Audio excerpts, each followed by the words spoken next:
네, 미국 대선 결과 언제나 나올까 기다리시는 분들 많을 텐데요. 개표 과정이 주마다 조금씩 달라서 좀 시간이 걸릴 것 같습니다.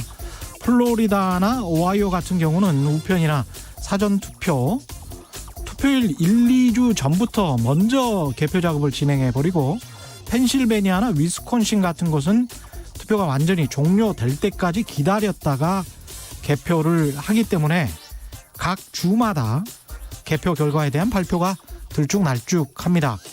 게다가 우편이나 사전투표를 먼저 까면 바이든이 우세하게 나오고 당일 현장 투표에서는 트럼프가 우세하게 나오는 경향이 짙기 때문에 지금 현재로서는 뭐라고 말하기가 힘든 상황입니다.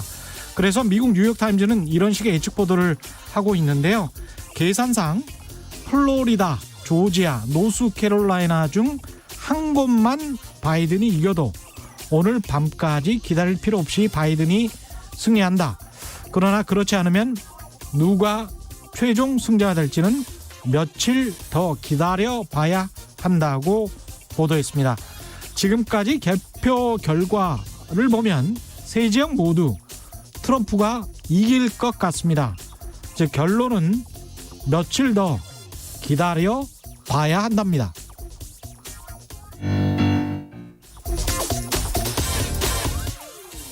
네, 안녕하십니까. 세상에 이익이 되는 방송 최경련의 경제쇼 출발합니다. 저는 진실탐사 엔터테이너 최경련입니다. 유튜브 오늘도 함께 갑시다.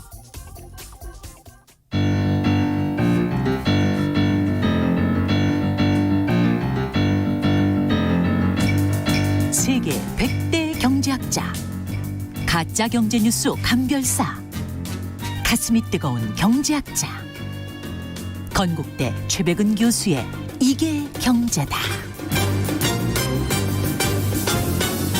네, 경제고수만의 탁월한 식견과 통찰력으로 경제 이슈를 분석하는 이게 경제다. 최백은 건국대학교 경제학과 교수 나와 계십니다. 안녕하십니까? 예, 안녕하세요. 그 교수님은 미국 경제사를 전공하셨기 때문에 예. 오늘 마침 또 예. 미국 개표일이라 예. 하이든님이 그러셨어요. 우편 투표까지 오늘 전부 다 개봉하냐 뭐 이렇게 물어보셨는데 펜실베니아 주의 지역 언론에 가서 제가 확인을 해보니까 금요일까지는 기다려야 되는 걸로 그렇게 나와 있더라고요.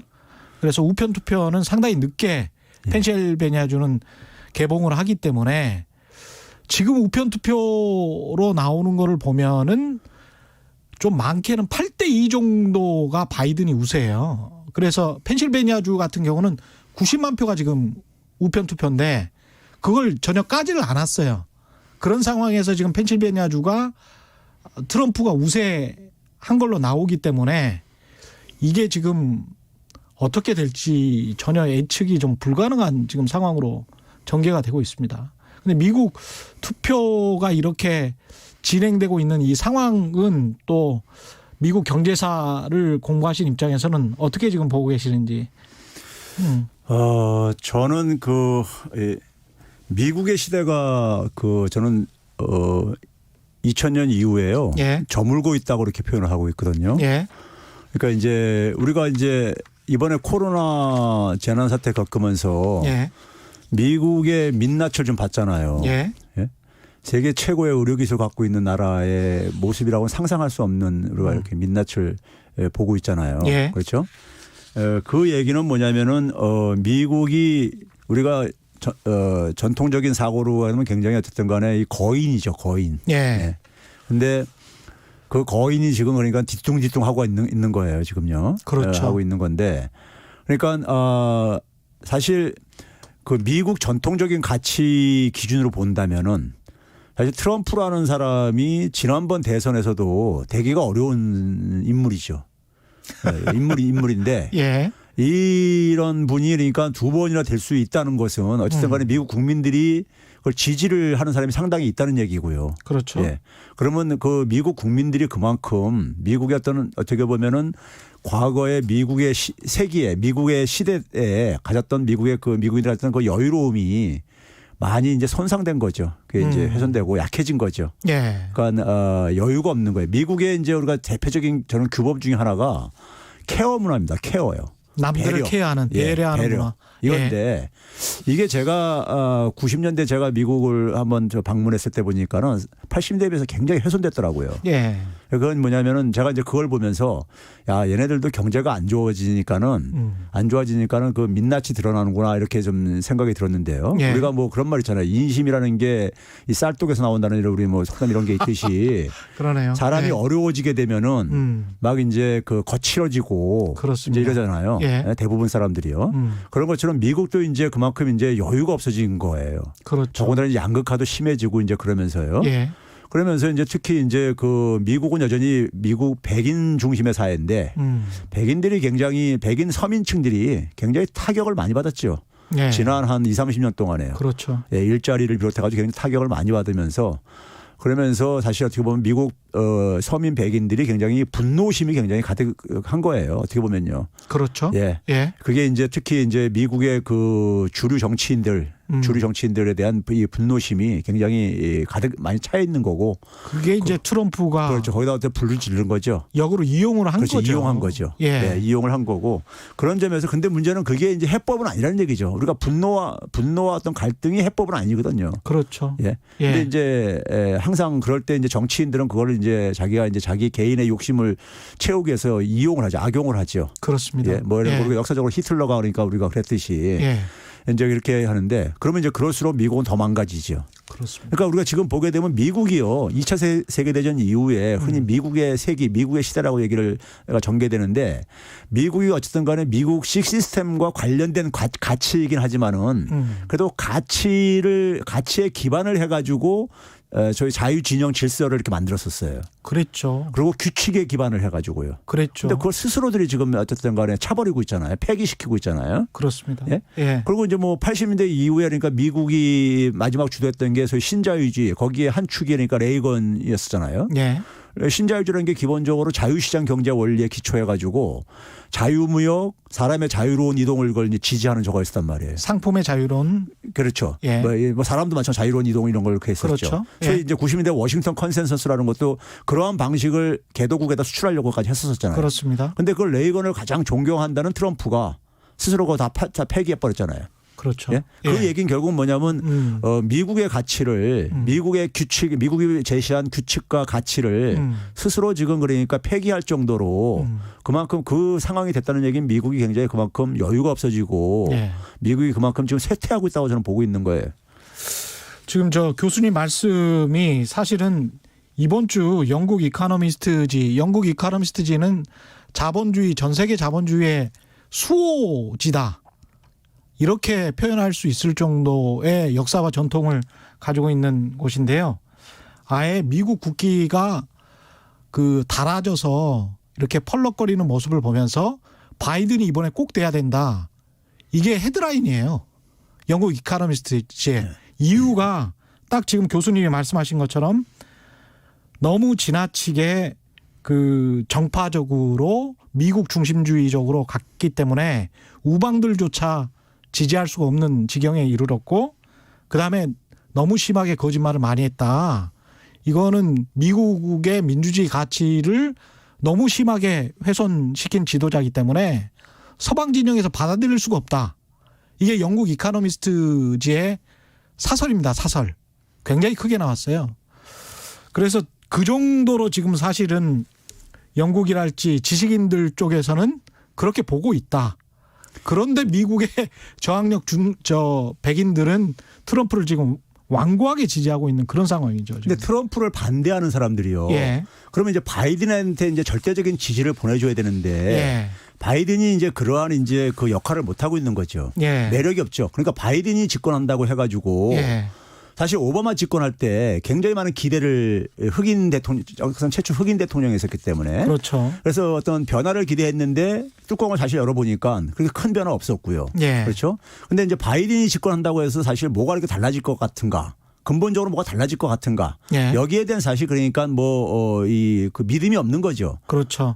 반 트럼프 진영에 있는 사람들조차도요. 예. 그러니까 트럼프 반대 진영은 결집력은 약하면서 반면에 트럼프 지지층들은 굉장히 결집력은 강하단 말이에요. 그렇죠. 예. 그게 이제 그러니까 그러다 보니까는 미국의 독특한 선거제도와 맞물려 가지고 미국은 연방 정부이기 때문에 우리나라 국민들이 잘 미국을 시스템을 모르시는 분들은 의아해할 수 있는데 미국은 연방 정부고요. 연방 정부라는 건 기본적으로 주정부의 독립성이 굉장히 강합니다. 주정부의 예. 이 권한들이요. 예. 그러니까 이 주정부에서 지금 그러니까 어떤 결정을 했을 때 그거를 그러니까 사실 어느 정도 그러니까 따를 수밖에 없는 그러니까 이런 부분들도 있거든요. 예. 그러니까 이제 그런 점에서 이제 그러니까는 이 미국의 지금 상황이라는 것은 미국의 가치를 전통적인 가치를 지켜내려고 하는 세력들이 어떤 새로운 모습을 새로운 비전을 제시를 못 해주고 있는 거죠. 그렇습니다. 그게 이제 결국은 이제 그러니까 트럼프라는 인물을 계속해서 어쨌든 간에 이렇게 그 지속시키게 되는 하나의 요인이라고 저는 생각이 들고요. 예. 그게 결국은 미국의 활력을 계속 저하시킬 수밖에 없을 것이다 이렇게 생각합니다. 예. 오늘 경제 이야기 해야 되는데 네. 다른 이야기들이 좀 많아서 일단은 어제 이어서 오늘도 청취자 세 분께 KBS 박종훈 기자의 부의 골든타임 책 보내드리겠는데요. 어제 정말 많은 청취자 여러분의 문자 참여가 있었습니다. 휴대전화 끝자리 9008번, 0805번, 7036번 이렇게 세 분입니다. 9008번, 0805번, 7036번 세 분 당첨되셨습니다. 축하드립니다. 예. 이번 주 금요일까지 하루 세 분씩 선정해서 방송 끝난 후 개별적으로 연락드리니까요. 부의 골든타임 KBS 박종훈 기자의 책 드립니다. 짧은 문자 50원, 긴 문자 100원이 드는 샵 9730으로 많은 참여 부탁드리겠습니다. 곧 트럼프 대통령이 입장을 발표할 예정이라는데 혹시 또 우기는 거 아닌지 모르겠습니다. 속보 나오는 대로 전해드리겠습니다. 일단 우리나라 걱정도 또 해야 되니까. 우리나라 걱정도 해야 돼요. 지금 서민들 전세난이 심각한데 그거는 뭐 사실이니까요. 이 상황을 어떻게 보고 계시는지 그것도. 제가 예. 이제 그 일전에도 몇 차례 얘기했지만 부동산 정책은 솔직히 이건 실패한 겁니다. 네. 실패한 건데 그러니까 정책에 있어서요 굉장히 중요한 게 뭐냐면은 첫 단추가 굉장히 중요해요. 첫 단추가 중요한데 부동산 정책에 있어서 문재인 정부에서 대통령은 사실 어느 정도 그 방향성은 제시했었어요. 예. 그러니까 소위 말해서 이제 부동산 시장을 인위적으로 부양시켜 가지고 예. 경기 활성화 이런 건 안 하겠다. 예, 그게 가계부채 부작용을 겪었었으니까요. 예. 그리고 두 번째는 뭐냐면 부동산이라는 불로소득을 가지고 그러니까 이게 부를 챙기는 이런 것들도 이제 더 이상 이제 허용하지 않겠다. 예. 했단 말이에요. 그런데 결과론적으로 볼 때는 그게 다 지켜지지 않았죠. 그랬죠. 그런 점에서는 분명히 실패인 거예요. 예. 근데 그 정책을 위반하는 사람이 제가 항상 늘 쓰는 표현이 뭐냐면 부동산 시장은 정상화시켜야 된다. 근데 계속 정부가 썼던 게 안정화라는 표현을 이제 쓴단 말이에요. 예? 안정화요. 예. 정상화라는 표현을 제가 그렇게 얘기해도 안정화라는 표현을 고집부렸었어요. 예. 그걸 안정화라는 것은 기본적으로 뭐냐면은 부동산 가격이 하락하는 거 급락하는 것도 싫어하는 거예요. 예. 예? 싫어하는 것이고 부동산 시장의 현상을 그냥 이렇게 지속을 하면서 지속시키는 건데 문제는 그러다 보니까는 부동산 시장의 주변 환경이 어떠냐에 따라서 예를 들어서 유동성이 굉장히 풍부한다든가 이렇게 예. 되면은 항상 불이 붙을 수 있는 이게 여지가 남아 있는 거예요. 정부가 그걸 그러니까 정상화시킬 의지가 없으니까요. 예? 그러니까 항상 대책도 뭐냐면 핀셋식으로 나왔었죠.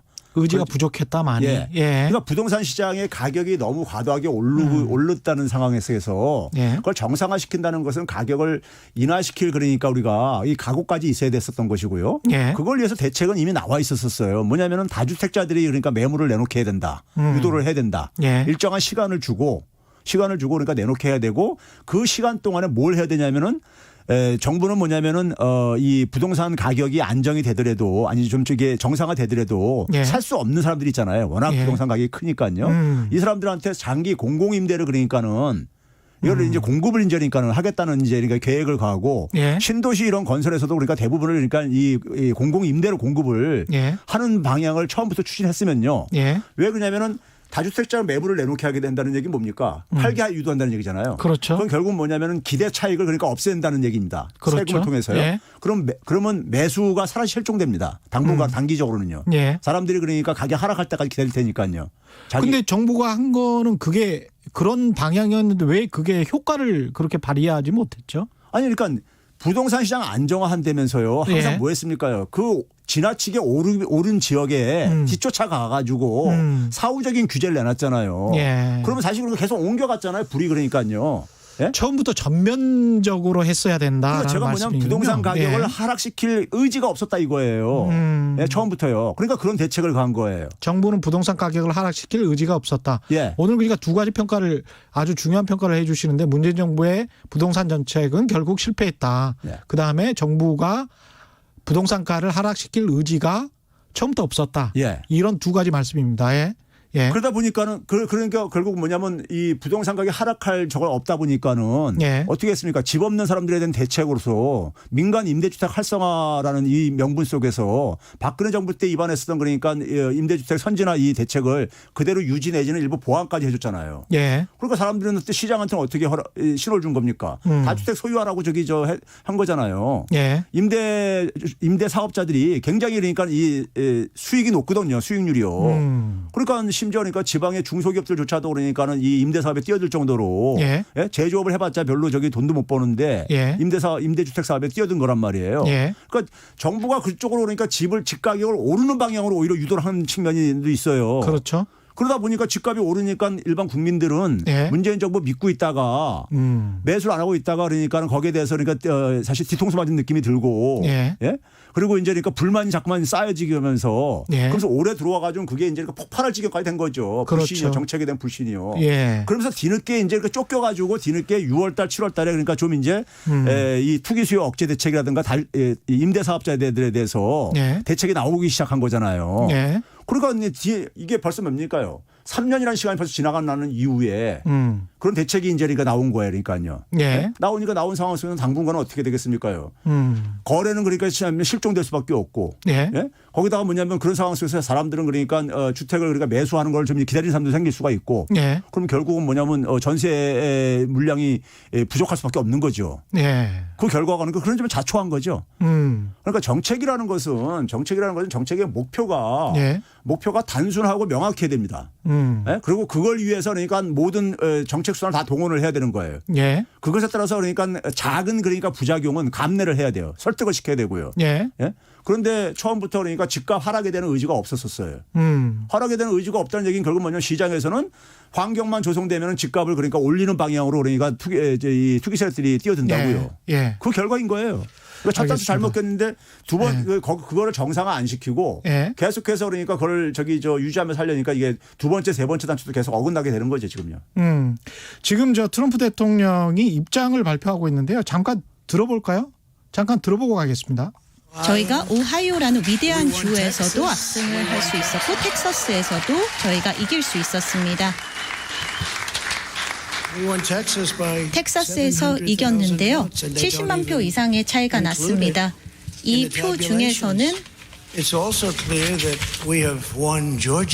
개표가 되지 않은 표들도 있었고 조지아도 저희가 승리를 확신할 수 있는 것 같습니다. 2.5% 117만 표 정도 격차가 있는데 70% 정도만 남았기 때문에 저희를 따라잡을 수 없을 것입니다. 노스 캐롤라이나도 저희가 승리가 거의 확실시 되고 있습니다. 1.4% 7만 7천 표 정도 격차가 있었는데 지금 5% 정도밖에 남지 않았습니다. 따라잡을 수 없을 것입니다. 보시다시피 또 아리조나 같은 경우에는 사실 굉장히 중요했는데요. 누군가 아리조나에서 이겼다라고 선언했는데 뭐 가능은 하겠습니다만은 가능할 수도 있겠죠. 근데 아직 개표가 되지 않아서 저희가 가져올 수 있는 표도 많다라고 생각합니다. 트럼프 주라고 뭐 많은 분들이 어떻게 부르시는지 모르겠습니다만 그렇게 부르시는 분들도 있었잖아요. 오늘 TV를 보니까 다른 후보가 이걸 가져갈 수 있는 가능성은 거의 없다라고 생각합니다. 이 아리조나는 저희가 가져올 수 있다면 좋았겠습니다만 저희가 또 승리할 수 있는 가능성도 상당히 있다라고 생각합니다. 뒤집힌 것도 봤고요. 그리고 그 격차가 줄어든 것도 봤습니다. 그래서 계속해서 그 추세가 유지되기를 바랍니다. 펜실베니아 같은 경우는 저희가 굉장히 앞서서 이기고 있지 않습니까?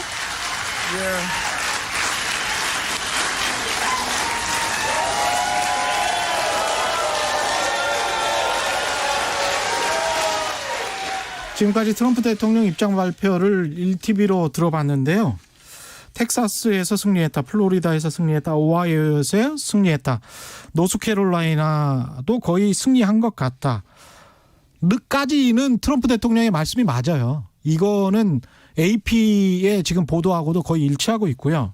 근데 아리조나나 조지아는 아직 미정인 상황입니다. 근데 그걸 승리할 것 같다라고 지금 이야기를 하고 있는 거고, 일종의 이제 여론몰이로 보이는 것 같고, 지금까지는 다행히도 전국적으로 내가 다 승리했다 이 말은 나오지 않았습니다. 그리고 펜실베니아에서 이제 매우 큰 차이로 앞서고 있다 이 정도까지만 말했기 때문에 우려했던 것처럼 전국적으로 내가 확실히 승리했다, 그래서 승리 선언을 한 것 같지는 않고요. 그런 의미에서는 굉장히 좀 다행입니다. 예, 다행입니다. 예. 일단은 네, 그렇고요. 계속 소식이 들어오면 전해드리겠습니다. 관련해서 보유세 논란, 재산세 1가구, 그다음에 중저가 아파트 같은 경우는 조금 깎아주겠다 이런 식으로 이제 가고 있고, 그다음에 주식 양도세도 현행 수준을 유지하겠다 이런 식으로 이제 가고 있습니다. 여기에 관한 이제 평가도 좀 해주셔야 될 것 같은데요. 먼저 그 재산세 문제는요. 예. 재산세 문제는 이것도 제가 오늘 얘기할 수 있는 주제들이 다 이게 사회적으로 이렇게 많은 논란이 있는 거는요. 예. 논란이 있는 건 제가 아까 표현했듯이 첫 단추 다 잘못 꼈을 때 이렇게 생기는 문제들입니다. 예. 생기는 문제들인데, 지금 우리가 공시가격 현실화율이라는 것은 어느 정도 사회적인 합의가 이루어진 부분이에요, 사실은요. 예. 그리고 이번에 제시한 안도 상당히 느립니다. 2030년 10년까지, 그러니까 10년간에 걸쳐서 지금 이렇게 이것도 진행하겠다는 거잖아요, 지금요. 그렇죠. 2030년까지 하겠다는 거죠. 10년까지 그러니까 예. 90%까지 끌어올리겠다는 거 아니에요. 예. 그러니까 지금 이제 우리가 공동주택 공시가로 9억이면 한 10억 내지 13억 되는 거 아니에요? 10억 정도 되겠죠. 예. 그게 예. 이제 그러니까 한 68% 정도뿐이 안 된단 말이에요. 예. 현실화율이요, 그러니까요. 예. 그렇죠. 그거 그러니까 너무 사실 이 조세 어떤 형평성 문제를 그럴 때, 조세 정의를 얘기할 때 사실은 이게 이제 문제가 있다 보니까, 그리고 또 하나는 뭐냐면은 우리나라 어쨌든 간 재산세나 보유세가 국제적으로 낮잖아요. 예. 낮고 그다음에 그러다 보니까는 주택에 대한 투기도 굉장히 심해질 수밖에 없는 것이고, 그렇죠. 그래서 이거는 이제 우리가 그 현실화율을, 그러니까 우리가 이렇게 좀 더 저는 오히려 더 빨리 해야 된다고 생각이 들고요. 예. 드는데 문제는 그 상황 속에서 어쨌든 간에 일반 주택 소유자들 입장 속에서는, 특히 서민들 같은 경우는 예. 아무래도 뭐 세금 내니까 좋아할 사람 없죠. 그렇죠. 집값도 오르게 되면은 뭐 이 공시가격 현실화 안 시켜도 세금을 오르니까요. 예. 그런데 요즘 같이 경제적으로 어려운 상황 속에서 좋아할 리는 없죠. 없는데 문제는 뭐냐면요. 이 문제를 어떻게 저는 결합시켰으면 좋겠냐면은 재산세라든가 보유세는 강화를 해야 돼요. 예. 그러면 그 세수 증대에 따라서 세금이, 그러니까 재산이 있는 사람이 세금을 더 많이 내게 되면은 재산이 없는 사람하고의 사이에는 형평성은 강화되는 거잖아요. 예. 그렇죠? 그 대신 뭐냐면 세금을 내는 부담이 만약에 증가하게 된다면은 그 세금 거둔 거를 예. 대다수 국민들한테 혜택을 돌려주자 이거예요. 예?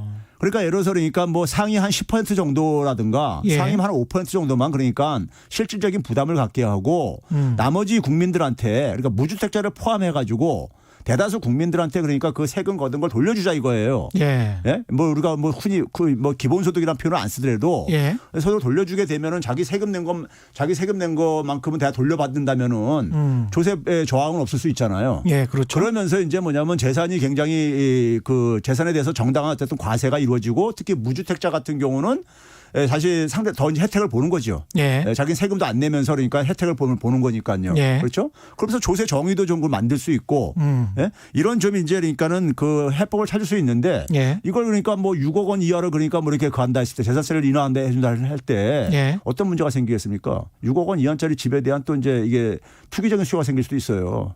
그렇네요. 예, 이 집에 대해서요, 그러니까요. 예. 그럼 지금 지난번 7월달에 내놓은 대책이 뭐였었습니까요? 요점이요.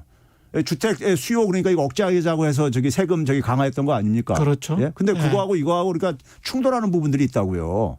근데 공시가를 계속 그렇게 올리게 되면 아무래도 재건축 아파트들 같은 경우에 땅값 플러스 건축비인데 땅값이 상승하게 되는 거잖아요. 정부가 공인하는 땅값이 상승하게 되면 분양가가 아무리 분양가 상한제라고 할지라도 분양가가 올라갈 수 있는 가능성이 커지고 그다음에 3기 신도시를 만들 때 이제 우리가 토지를 수용하지 않습니까? 국가에서. 예. 근데 그 규모로 봤을 때 몇 조 원이 더 증가가 될 수가 있고 그러면은 세금이 굉장히 많이 또 그쪽으로 쏠리게 되고 그 쏠린 세금을 가지고 또 그 돈을 가지고 그 사람들이 또 투자하나 투기 세력으로 등장할 수 있단 말이죠. 그래서 공시가격을 급격하게 올리는 게 과연 집값 하향 안정화에 도움이 될까? 집값 하락에 도움이 될까? 그런 반론도 있을 수 있습니다. 그럼 재산세와 더불어서 토지 보유세를 강화시켜야 돼요. 예. 토지 보유세를 강화시켜야 되는 거죠. 음. 예? 그래서 토지를 통해서 이익이 예. 생기는 부분을 사실은 환수를 해야 되죠. 환수를 해야 된다. 환수를 해가지고 그것을 그러니까 아까도 얘기했듯이 이것들을 국민한테 좀 돌려주자 이거예요. 예? 그래서 예. 그러니까 토지 보유가 크지 않은 국민들은 예. 피해가 별로 없도록 그러니까 설계를 할 수가 있는 거죠. 예. JSB 9445님은 부산이 친정인데요. 평생 주택에만 사신 터라 고관절 수술 후 계단이 힘들어서 아파트로 옮기려고 하는데 우선 전세가 없고 가격도 작년 대비해서 2배입니다. 부산에 35평이 5, 6억이에요. 이건 넌센스입니다. 이래도 김현미 장관, 김상조 실장을 해임 안 하다니요. 이런 말씀을 하셨습니다. 이렇게 또 생각하시는 분들도 많습니다. 의외로 많을 겁니다. 예. 3000님, 3000님, 부동산 정책 수정해 주세요. 지금 사는 곳에서 18년 동안 살고 있습니다. 물론 살고 있는 집값이 올라서 기분은 좋지만 남편도 정년 퇴직하고 국민연금은 2년 뒤 수령하는 상황에서 세금을 이렇게 많이 올리는 건 부당하다고 생각합니다. 집을 매매해서 차익이 발생할 때 세금을 납부하는 거랑은 다릅니다. 1가구 1주택에 이렇게 하는 거는 부당합니다. 또 이것도 또 납득이 가네요. 그러니까요. 그런 예. 분들에 대해서는 그러니까 소위 세금 세수를 그러니까 돌려주는 방법으로 그 피해를 그러니까 최소화시킬 수가 있다 이거죠. 그렇죠. 예. 천상 가브리엘님은 양도세 인하와 보유세 인상은 같이 맞물려 가야 하는데 그러니까 보유세는 인상하더라도 양도세를 인하해서 매물을 좀 더 늘리자 이런 주장이신 것 같고요. 4661님은 미국 선거 이후에 부동산 시장 어떻게 될지 이건 좀 예측이 가능할까요? 뭐 저기 일단 지금 이제 우리 이 부동산을 포함해서 자산 시장에 예. 환경이 지금 굉장히 유동성이 굉장히 많이 지금 있는 상황이고 하다 보니까는 사실 그 조금만 그러니까 허점이 보이게 되면요. 예. 허점이 보이게 되면 부동산 시장은 다시 또 이제 그러니까 불붙을 소지는 얼마든지 있어요. 이제 그런 점에서 그러니까 이거는 어떤 전쟁을 한다는 심정으로 이거는 이제 접근을 해야 되는 거예요. 그러니까요. 예. 매듭을 끊을 생각을 해야 되는 거예요. 과거하고 완전히 단절을 하겠다는 이런 생각이 없으면요. 예. 예. 그 대주주 양도 예. 소득세 대주주라고 말하기는 좀 그렇습니다만 좌우지간 양도소득세를 3억 기준을 좀 낮추겠다 그랬죠. 예. 그랬다가 이제 기존 10억으로 유지를 했습니다. 이거는 어떻게 보시나요? 이것도 저는 이제 소위 말해서 그 우리가 뭐 특수한 상황, 자본시장이 미발달한 이런 상황을 이제 상황 속에서 예. 생긴 것도 있지만 이것도 첫 단추 잘못 꼬인 거죠. 예. 예를 들어서 그러니까 우리가 기본적으로 주식 양도소득세에 대해서 그러니까 세금 매기는 건 정당한 거예요. 예. 모든 소득에 대해서 세금 매겨야 되는 거니까요. 예. 그렇죠? 자본 차익에 대해서 과세를 강화할 필요가 있는 것도 사실인 거고요. 예. 그렇죠? 근로소득보다도 사실 더 이게 불로소득적인 측면이 있으니까요. 예. 그렇죠? 그런데 우리나라가 이게 제도가 굉장히 기형적인 게 그 2000년에 이걸 도입했단 말이에요. 그랬죠. 근데 종목당 그러니까 그 당시에 이제 100억 이상을 이제 소유한 사람 한 종목당 그러니까 예. 예? 100억 이상 이게 이제 대주주 요건이었잖아요. 예. 그게 이제 지금까지 10억으로 쭉 내려온 거예요. 쉽게 얘기하면요. 예. 종목당으로 하는 것도 굉장히 기준도 좀 약간 이게 기형적이라는 거죠. 예. 뭐 그러니까 여러 종목을 합해서 10억 갖고 있으나 예. 그거 하잖아요. 근데 이제 그렇게 해서 대주주를 하다 보니까 이제 사람들이 그게 무슨 저희 3억이 대주주냐. 그렇죠. 뭐 이런 얘기 나오게 된 건데. 예. 그러니까 이제 지금 뭐 이렇게 3억으로 내리게 되면 있잖아요. 3억으로 내리게 되면 어떤 문제가 생기겠습니까요? 3억 정도 투자하는 사람들 많이 있을 수 있잖아요. 예. 규모가. 예. 근데 뭐 과세 회피할 수도 있어요. 이게 보게 되면 12월 마지막 거래일 기준이잖아요. 예. 마지막 거래일 때 주식 잔고액이 얼마나 되냐. 이게 기준이라고요. 그게 3억 넘으면 이제 간다는 얘기잖아요. 그렇죠. 그렇죠. 그리고 그때 예. 잠깐 그러니까 일부 한 1,000만 원 정도 팔아쳤다가 그렇죠. 그렇죠. 1월 달에 다시 매수해가지고. 다 팔 필요는 없고요. 그러니까요. 예. 1월 달에 다시 예. 매수해가지고 3억 이하로 좀 조정했다가 그러면 그럼 과세도 회피할 수 있는 거 아닙니까? 그렇죠. 왔다 갔다 할 수 예. 있죠. 그러니까 예. 그렇게 가지 말고 저는 오히려 있잖아요. 문재인 정부가 출범할 때 자본 차익에 대해서 과세를 좀 형평성상 과세를 강화하려고 했었으면은 예. 오히려 그 당시 2017년대 출범할 때 예. 자본 차익 과세 강화를 로드맵을 예. 정상화시키는 걸 발표를 했어야 되는 거예요. 예? 모든 자본 차익, 주식 양도 차익에 대해서 예. 세금을 매기겠다. 그 대신 그래서 준비 기간으로서 1, 2년을 주고 예? 한 다음에 그래서 그다음에 모든 주식에 투자해가지고 발생한 양도 차익에 대해서 당연히 과세하고. 예, 과세로 하는 방향으로요.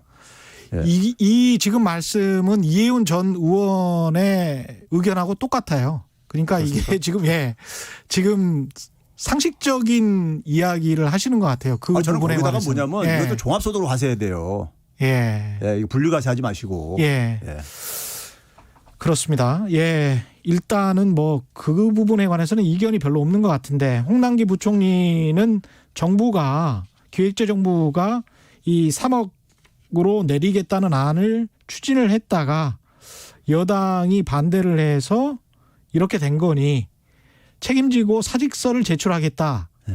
이렇게 이야기를 했어요. 근데 일단 뭐 청와대는 반려를 한 것 같고 이거는 어떻게 보시나요? 그 얘기 하기 전에요. 예. 이거 시행도 그러니까 2023년부터 시행하겠다는 거 아니에요? 그렇죠. 예. 예. 문재인 정부 끝나고 난 이후에요. 그렇습니다. 그렇죠? 예. 그러느니 오히려 지금 내년이 2021년 그다음에 2020년이 있잖아요. 그렇죠. 오히려 2022년부터 예. 지금 그러니까 제가 얘기했듯이 주식 양도소득세 전면 도입을 2022년부터 하겠다. 예. 준비를 해가지고. 예. 예? 그래가지고 내년 1년을 그러니까 유예기한을 이렇게 설정한 다음에 예? 한 다음에 오히려 그렇게 하는 것이 뒤늦게나마 첫 단추를 제대로 끼는 것이 예. 저는 바람직하다고 보는 거죠. 2023년에 정권 바뀐 다음에 그걸 현 정부가 그것도 이제 그 아니야 이거예요. 새 정부한테 또 넘기는 게 그렇죠. 될 수가 있고 그때 가서 또 어떻게 될지 또 모르는 거 아니에요? 예. 예. 그리고 이제 홍남기 부총리가 뭐 사임 의사를 밝혔다 뭐 이런 얘기 나오는 것에 대해서 예.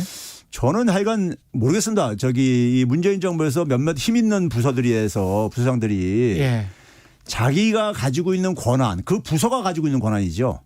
그 부서가 기재부면 기재부의 이제 그러니까 가지고 있는 권한이라든가 검찰이면 검찰이 가지고 있는 권한이요. 예. 이게 사실 국민이 준 권한이란 말이에요.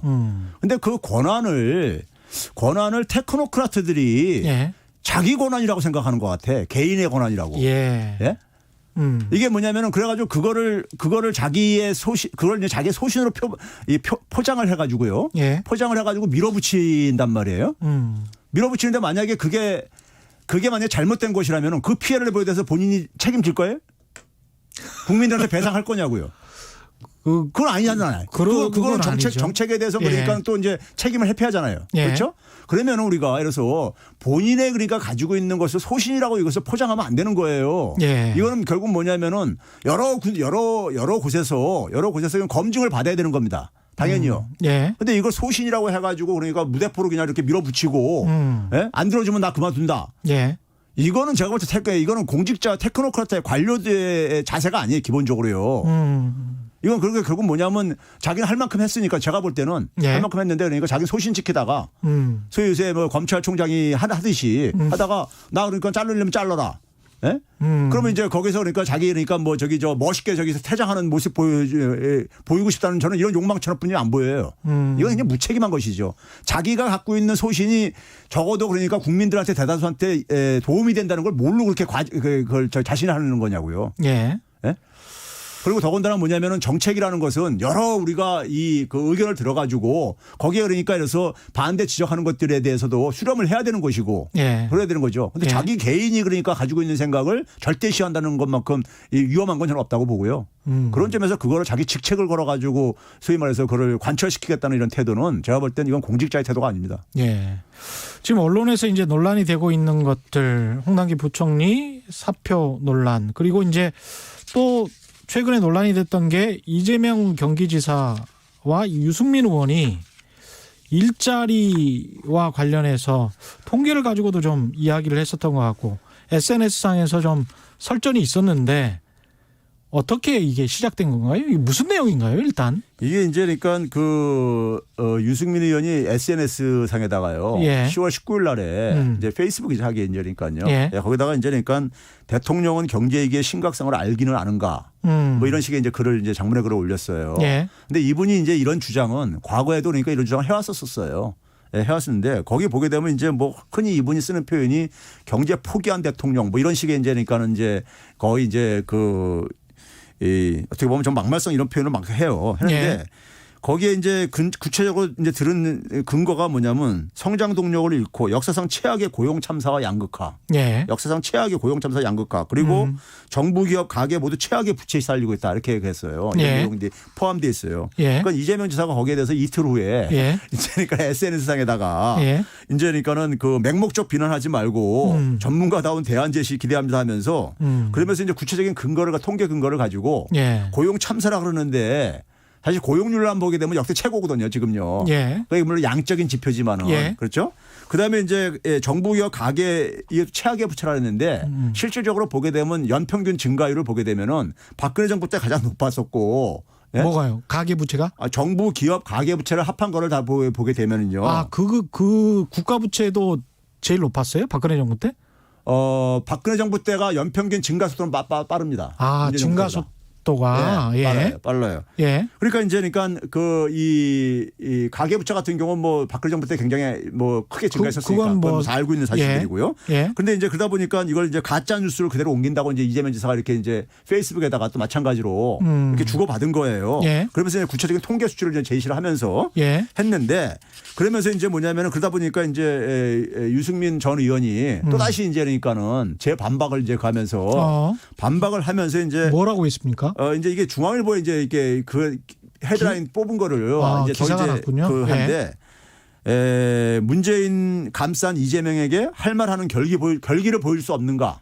예? 자기는 그러니까 박근혜 대통령한테 막 이렇게 소위 말해서 옳은 소리 하다가 유승민 전 의원이 했는데 예. 당신은 그러니까 너무 저렇게 저가지는 게 아니냐 이런 식의 이제 얘기를 한 거예요. 예. 그러면서 이재명 지사가 지적한 것에 대해서는 이제 피해가고 그러면서 뭘 꺼냈냐면은 FT 지수라는 걸 꺼내놨어요.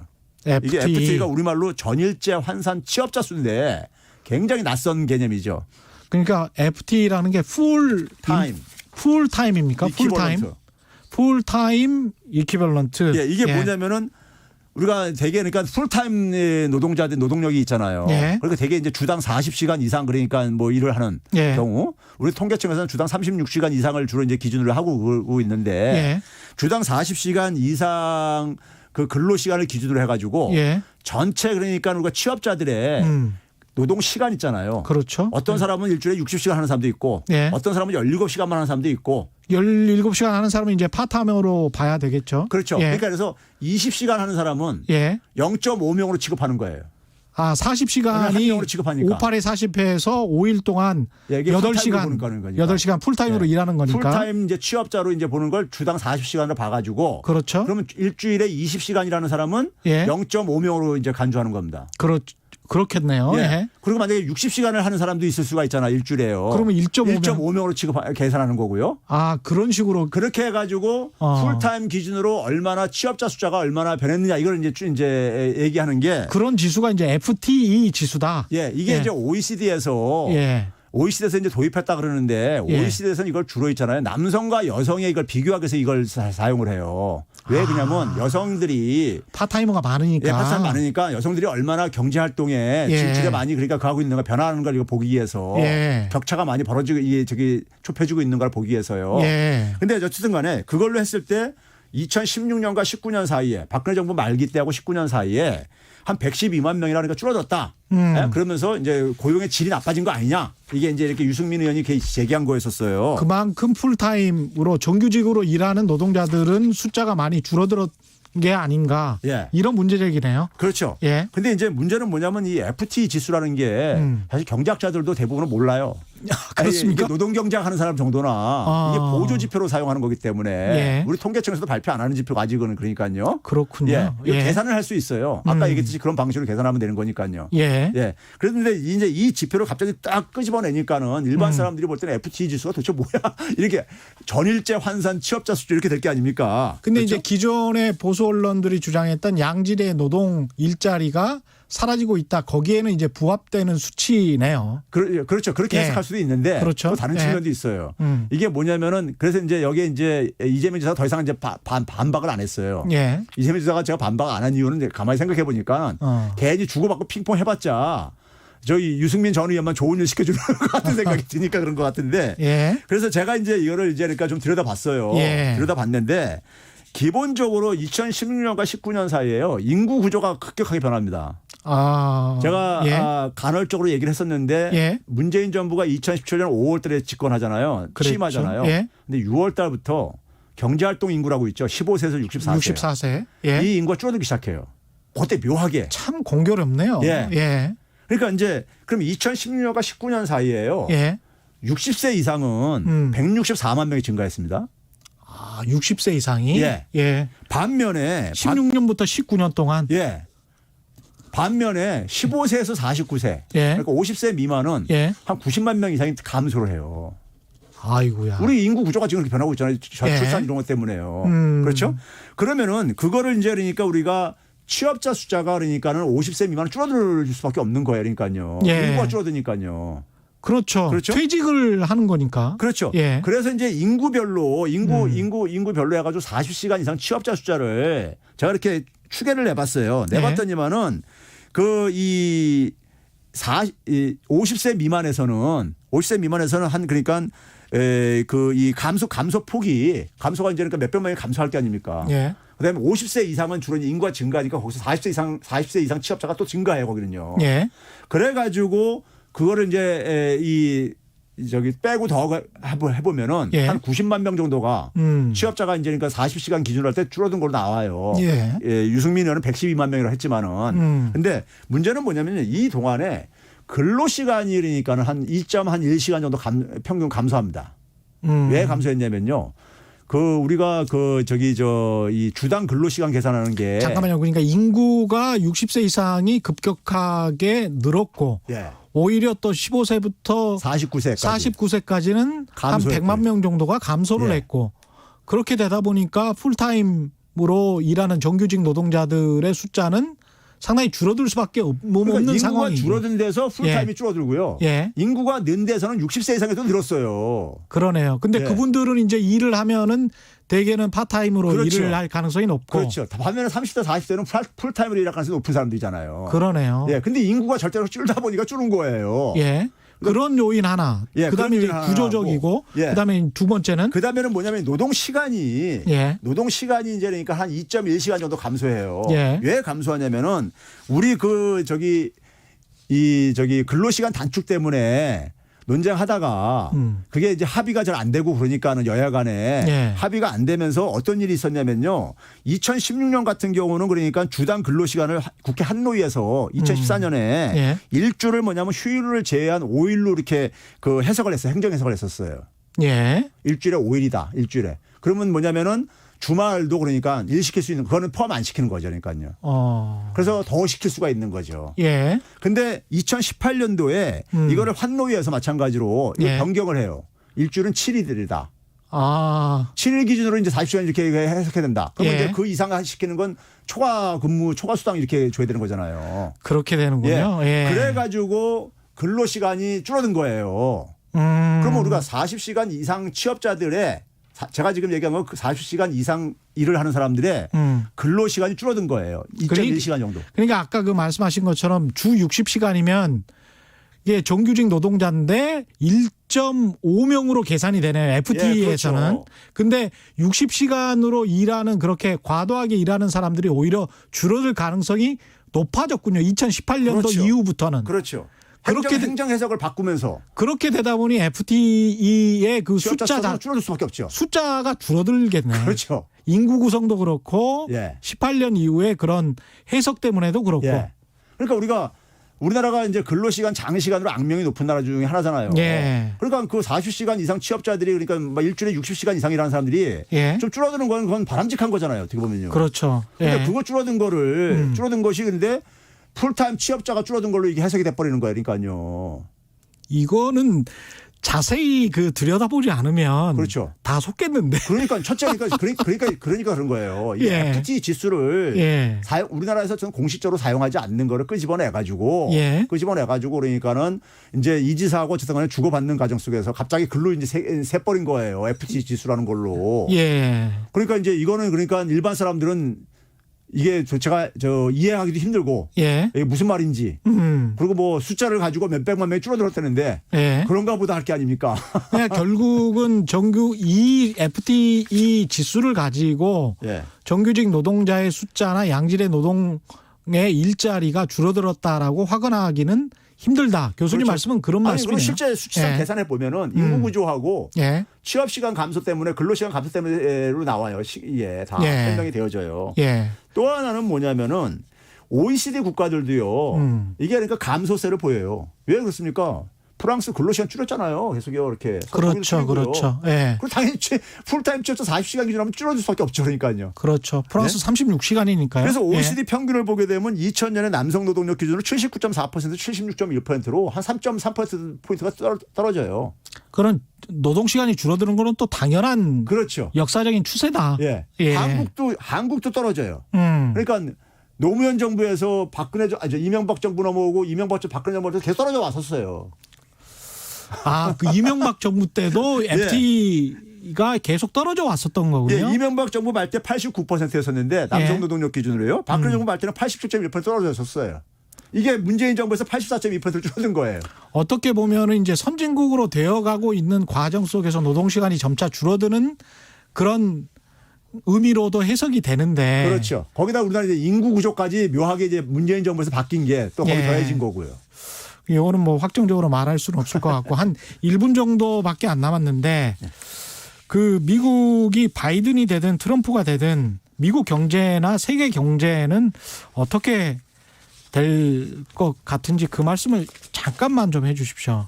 예. 저는 그 바이든이 되든 이 트럼프가 되든 간에요. 예. 미국 경제를 근본적으로 되돌리기에는 너무 늦었다고 보고요. 되돌리기에는 늦었다. 네, 늦었다고 보고요. 그러니까 예. 소위 말해서 지금 이제 이 불평등이라든가 예. 이게 굉장히 심해졌는데 금융위기 이후에도 예. 예? 심해졌는데 그것에 대해서 사실은 지금 바이든이 내놓은 공약을 보게 되면요. 예. 별로 도움이 크게 개선될 것 같지가 않아요. 불평등을 완화시킬 것 같지 않다. 예. 바이든도. 그런데 미국의 지금 핵심적인 문제는 불평등이라고 저는 봐요. 예. 핵심적인 게. 예. 근데 거기에 그러니까 사실 지금 통화정책과 재정정책 같은 경우도 수단이 거의 다 고갈돼 버리는 상황이고요. 그런 상황 속에서 결국 민간 부분에서 어떤 혁신을 만들어내야 되는데 예. 민간 부분이 지금 뭐냐면 한 2012~13년부터 그러니까 사실 이 플랫폼 사업 모델들이 예. 혁신이 지금 그러니까 멈춰져 있는 상황이에요. 알겠습니다. 근데 이거를 그러니까 돌파하려다 보니까 트럼프 같은 경우는 통상으로 이제 간 거죠. 내수가 허약하니까는. 예. 요 주제 가지고 한 번 더 제대로 한번 말씀을 들어봐야 될 것 같고요. 오늘 말씀 감사합니다. 지금까지 최백은 건국대학교 경제학과 교수와 함께했습니다. 고맙습니다. 네, 감사합니다. 예, 최경영의 경제쇼 여기까지입니다. 저는 KBS 최경영 기자였고요. 내일 4시 5분에 다시 찾아뵙겠습니다. 지금까지 세상에 이익이 되는 방송 최경영의 경제쇼였습니다. 고맙습니다.